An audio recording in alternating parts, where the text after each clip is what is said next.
February 1979 रोजी मुंब्रा नगरीत जन्मलेले राकेशदादा बाबाजी भगत हे नाव आज समाजसेवा, माणुसकी आणि जिव्हाळ्याच्या नात्याचे प्रतीक बनले आहे.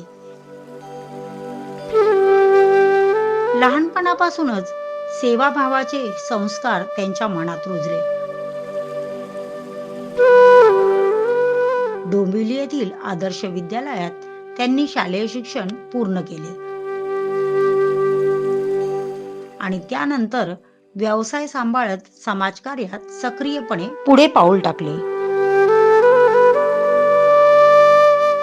मुंब्र्याचे समाजसेवक आणि खरं तर सामाजिक क्षेत्र असेल, राजकीय क्षेत्र असेल, राकेश दादा नेहमीच सगळ्यांनाच समर्थन देत असतात, सपोर्ट करत असतात, सहकार्य करत असतात.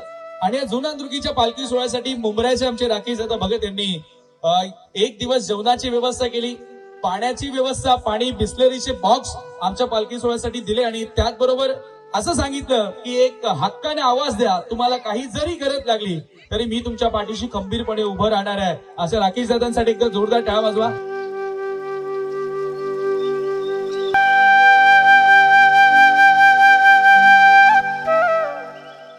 एप्रिल 2012 मध्ये त्यांचा विवाह ऋतुजा यांच्याशी झाला. संसार आणि समाजकारण या दोन्ही जबाबदाऱ्या समर्थपणे सांभाळत त्यांनी आयुष्याची वाट अधिक सक्षम केली.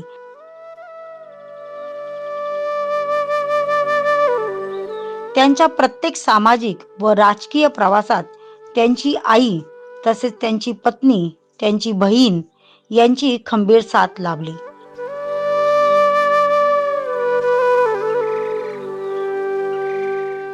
त्यांना श्रेयान आणि तक्षू ही 2 अपत्ये असून मुलांनाही ते सेवाभावाचे संस्कार देत आहेत. गेल्या 15 वर्षापासून ते राजकारणात सक्रिय असून जनतेच्या प्रश्नासाठी सातत्याने लढत आहेत. त्यांनी आपल्या राजकीय कारकिर्दीची सुरुवात महाराष्ट्र नवनिर्माण सेना या पक्षातून केली आणि निवडणूकही लढवली. त्यांच्या कुटुंबात सामाजिक व राजकीय सहभागाची परंपरा पूर्वीपासूनच आहे.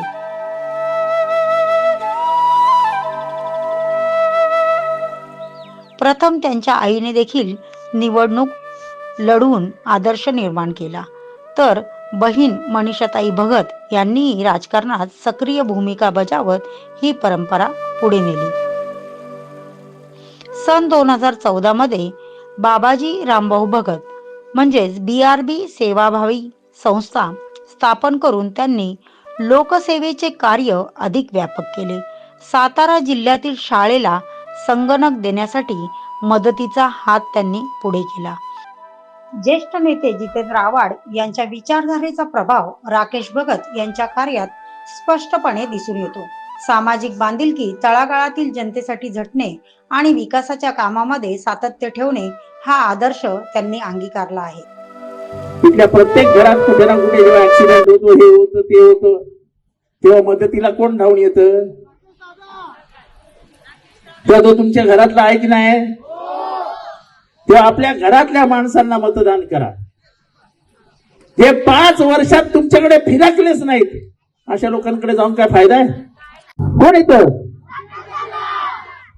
मग मत कोणाला देणार? राकेश दादा.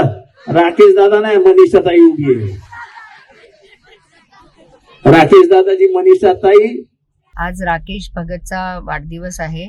माझ्यातर्फे व माझ्या परिवारातर्फे राकेशला आरोग्यदायी संपन्न जीवनाच्या खूप खूप शुभेच्छा.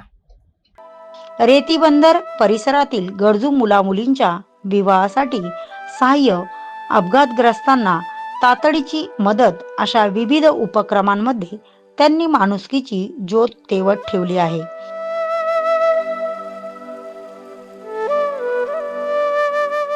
भाऊ बहिणींच्या नात्यांचा सुंदर आदर्श त्यांनी समाजासमोर ठेवला आहे.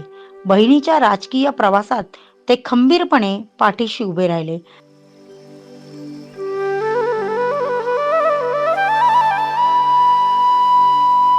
त्यांच्या कुटुंबात आई, भाऊ भागेश उर्फ नाना तसेच आईप्रमाणे प्रेम देणाऱ्या मावशी यांचीही त्यांना सतत साथ लाभते. संपूर्ण कुटुंब त्यांच्या प्रत्येक कार्यात भक्कमपणे उभे आहे. गरजूंसाठी धावून जाणे हा त्यांच्या स्वभावाचा अविभाज्य भाग आहे. पद असो वा नसो, लोकांच्या सेवेसाठी सदैव हजर राहणारा, माणुसकी जपणारा आणि समाजासाठी झटणारा असा कार्यकर्ता म्हणजेच राकेश बाबाजी भगत. नमस्कार, मी अर्चना रमेश माने, रीतीनगर एक नंबरमध्ये रहिवासी आहे. दादांना बोलून मला 2च महिने झाले, पण माझा मुलगा म्हणजे थोडा डिले डेव्हलपमेंट आहे, त्याला चालता येत नाही, बोलता येत नाही. तर गेल्या 2-3 महिन्यापासून दादा मला दर महिन्याला मदत करतात. औषधांची, त्याच्या थेरपीची मदत दादांकडून होते आणि दर महिन्याला ते मला असं म्हणजे कधी त्यांना फोन केला ना तर ते मला कधी म्हणजे हे बोलत नाहीत की म्हणजे कुठल्याही प्रकारचा त्रास असेल तर मला सांगा किंवा कुठलीही मदत लागली तर मला कधीही फोन करा. आणि त्यांच्याशी बोलताना मला कुठल्याही प्रकारची भीती वाटत नाही. कुठल्याही पदावर नसल्यानं ते मला एवढी मदत करतायत की म्हणजे खूप मदत करतात. आणि मला असं वाटतं की त्यांच्या मदतीने माझा मुलगा नक्की लवकरच बरा होईल.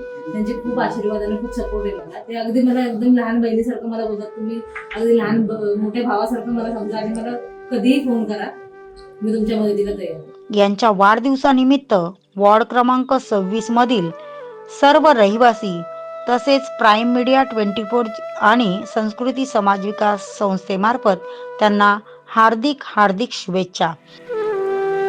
त्यांच्या आयुष्याचा हा सेवामय प्रवास असाच प्रेरणादायी आणि यशस्वी राहो हीच सर्वांची मनापासून सदिच्छा.